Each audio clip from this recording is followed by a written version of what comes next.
Friedrich Nietzsche y la crónica de una revolución intelectual en la Alemania decimonónica. El martillo filosófico. Demoliendo los cimientos del pensamiento. En una tarde otoñal de 1888, mientras las hojas doradas caían sobre las calles de Turín, un hombre de bigote prominente y mirada penetrante se sentaba frente a su escritorio. Friedrich Nietzsche, el filósofo alemán cuyas ideas estaban a punto de sacudir los cimientos del pensamiento occidental, tomaba su pluma con determinación. Su mente, un torbellino de ideas revolucionarias, se disponía a plasmar en papel lo que sería una de sus obras más incendiarias. ¿Cómo se filosofa a martillazos? El título mismo era una declaración de intenciones. Nietzsche no pretendía construir, sino demoler. Su objetivo. Los ídolos del pensamiento occidental, esas ideas que, como estatuas de pies de barro, se habían mantenido en pie durante siglos por mera inercia y respeto a la tradición. Con cada palabra que escribía, el filósofo blandía su martillo metafórico, golpeando sin piedad los conceptos que consideraba obsoletos y perniciosos. La pluma de Nietzsche se deslizaba sobre el papel con furia contenida. En su mente, veía cómo la metafísica tradicional se desmoronaba bajo el peso de su crítica. Los conceptos supremos, que habían dominado la filosofía durante milenios, el ser, lo absoluto, el bien, la verdad, eran para él nada más que invenciones humanas, demasiado humanas.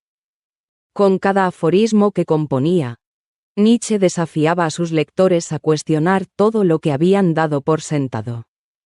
Mientras la noche caía sobre Turín, el filósofo se sumergía en una reflexión profunda sobre la moral. La transmutación de los valores, esa idea revolucionaria que había estado gestando durante años, tomaba forma en las páginas de su manuscrito. Nietzsche veía con claridad cómo la moral tradicional, lejos de elevar al ser humano, lo había encadenado a una existencia mediocre y temerosa. Era hora de romper esas cadenas, de forjar una nueva ética basada en la afirmación de la vida y no en su negación. Con la luz del amanecer filtrándose por su ventana, Nietzsche abordaba otro de los pilares de su pensamiento: la primacía de los sentidos. En un mundo obsesionado con la razón, él se atrevía a proclamar la importancia del cuerpo, de los instintos, de todo aquello que la filosofía tradicional había despreciado. Sus palabras eran un grito de guerra contra siglos de idealismo platónico y racionalismo cartesiano. El sol ascendía en el cielo de Turín mientras Nietzsche dirigía su atención hacia una figura que había marcado profundamente el pensamiento occidental: Sócrates. Con una mezcla de admiración y desprecio, el filósofo alemán diseccionaba la influencia del pensador ateniense. En cada línea que escribía, Nietzsche cuestionaba la supremacía de la razón que Sócrates había instaurado, viendo en ella el germen de la decadencia occidental. A medida que el día avanzaba, Nietzsche se adentraba en territorio aún más polémico. Su pluma danzaba sobre el papel mientras delineaba los 4 grandes errores que, según él, habían distorsionado el pensamiento moral durante siglos. La confusión entre causa y consecuencia, la causalidad falsa, las causas imaginarias y el mito de la voluntad libre quedaban expuestos bajo su mirada implacable. La tarde caía nuevamente sobre Turín, y Nietzsche, incansable, seguía escribiendo. Su mente, aguda como un bisturí, diseccionaba ahora la moral tradicional, revelándola como una fuerza contraria a la naturaleza. Cada palabra que plasmaba en el papel era un desafío a siglos de pensamiento judeocristiano. La moral, argumentaba, lejos de elevar al ser humano, lo había debilitado, reprimiendo sus instintos más vitales y creativos. Mientras las sombras se alargaban en su habitación, Nietzsche retomaba una idea que había sacudido al mundo intelectual años atrás: la muerte de Dios. Aunque no era el tema central de esta obra, El filósofo no podía evitar volver a ella, viendo en la caída de la fe religiosa el símbolo del derrumbe de todos los valores absolutos y trascendentes. En cada línea que escribía, Nietzsche invitaba a sus lectores a enfrentar un mundo sin certezas absolutas, un universo donde el ser humano debía crear sus propios valores. La noche envolvía la ciudad, pero la mente de Nietzsche seguía en ebullición. Ahora, su pluma trazaba los contornos de uno de sus conceptos más poderosos y controvertidos: la voluntad de poder. No se trataba, como algunos interpretarían erróneamente más tarde, de un llamado a la dominación política o social. Para Nietzsche, la voluntad de poder era la fuerza vital que impulsaba al ser humano a superarse, a crear, a transformar el mundo y a sí mismo. Con la llegada del nuevo día, Nietzsche reflexionaba sobre su propio estilo de escritura. El formato aforístico que había elegido no era casual. Cada frase breve y contundente era como un golpe de martillo, diseñado para sacudir al lector, para despertarlo de su sopor intelectual. Las metáforas audaces, las contradicciones aparentes, todo estaba cuidadosamente calculado para provocar, para incitar al pensamiento crítico. Mientras el sol ascendía en el cielo, iluminando las calles de Turín, Nietzsche dirigía su mirada crítica hacia su propia tierra natal. La cultura alemana, que tantos admiraban en Europa, no escapaba a su escrutinio implacable. Cada línea que escribía era un desafío a la complacencia de sus compatriotas, un llamado a despertar del sueño dogmático en el que, según él, se habían sumido. Las horas pasaban, y Nietzsche sentía que su obra estaba llegando a su culminación. En cada página, en cada frase, había vertido su visión de una filosofía nueva, vital, afirmativa.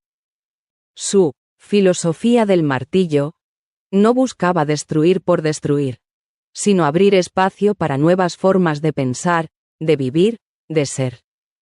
Era un llamado a la autenticidad, a la creatividad, a la valentía intelectual.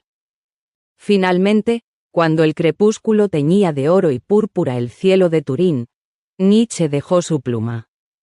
Miró las páginas llenas de su letra apretada, consciente de que había creado algo que sacudiría los cimientos del pensamiento occidental. ¿Cómo se filosofa a martillazos? No era solo un libro.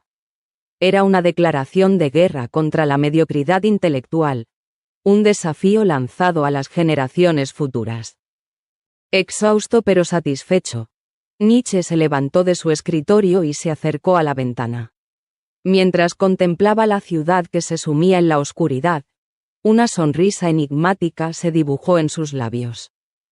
Sabía que sus palabras, como semillas lanzadas al viento, germinarían en las mentes de aquellos lo suficientemente valientes para cuestionarlo todo, incluso a sí mismos.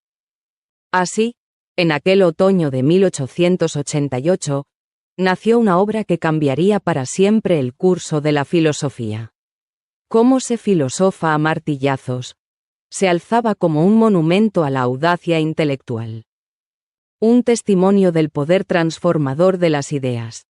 Nietzsche, el filósofo del martillo, había completado su obra maestra, dejando a la posteridad el desafío de continuar su labor de demolición y reconstrucción del pensamiento humano.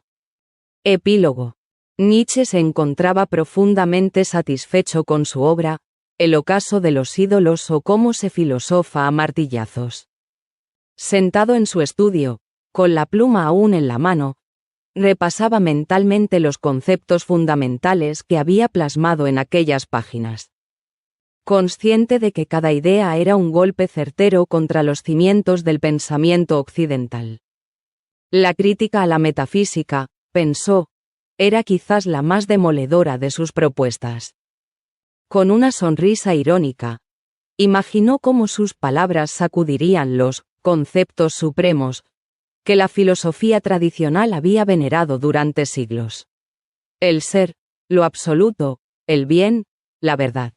Todos ellos quedaban expuestos como meras invenciones humanas, incapaces de captar la auténtica naturaleza del mundo.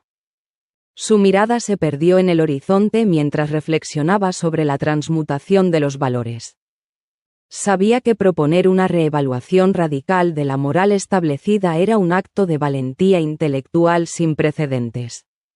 La moral tradicional, decadente y asfixiante, debía ser superada para dar paso a una nueva forma de entender la vida y el mundo. Nietzsche se levantó y caminó hacia la ventana, sintiendo la brisa en su rostro. Este simple acto le recordó la importancia que había otorgado a los sentidos en su obra. Frente a siglos de predominio de la razón, él había defendido la primacía de lo sensorial como verdadera fuente de conocimiento del mundo. Los sentidos, pensó, nos conectan con la realidad de una manera que la razón pura jamás podría lograr. Su mente viajó entonces a la antigua Grecia, a la figura de Sócrates. Con cierta amargura, Nietzsche reconoció en el filósofo ateniense el origen de una tradición que había privilegiado la razón sobre el instinto, iniciando así un largo camino de decadencia intelectual. Su crítica a Sócrates era, en cierto modo, un intento de corregir el rumbo de siglos de pensamiento occidental. Recordó los 4 grandes errores que había identificado y expuesto en su obra. La confusión de causa y consecuencia, la causalidad falsa, las causas imaginarias y el mito de la voluntad libre. Cada uno de estos errores psicológicos había tenido graves consecuencias morales, distorsionando la comprensión que la humanidad tenía de sí misma y del mundo. Nietzsche se sentó nuevamente, esta vez frente a la chimenea. El fuego le recordó la pasión con la que había criticado la moral tradicional, denunciándola como una fuerza contraria a la naturaleza. La moral, tal como la entendía la sociedad, no era más que un conjunto de reglas artificiales que reprimían los instintos naturales del ser humano, limitando su potencial y su vitalidad. Aunque no era el tema central de El ocaso de los ídolos, Nietzsche no pudo evitar pensar en la muerte de Dios, idea que había desarrollado en obras anteriores. Esta metáfora, símbolo del fin de los valores absolutos y trascendentes, resonaba en cada página de su nuevo libro, subrayando la necesidad de que el ser humano creara sus propios valores en un mundo sin certezas absolutas. La voluntad de poder, concepto central en su filosofía, tomaba en esta obra una dimensión aún más profunda. Nietzsche la veía como la fuerza vital que impulsaba al ser humano no solo a sobrevivir, sino a superarse constantemente, a crear nuevos valores y a transformar el mundo. Era, en esencia, la afirmación más pura de la vida misma. Consciente de la originalidad de su estilo, Nietzsche sonrió al pensar en los aforismos, metáforas y aparentes contradicciones que poblaban su texto.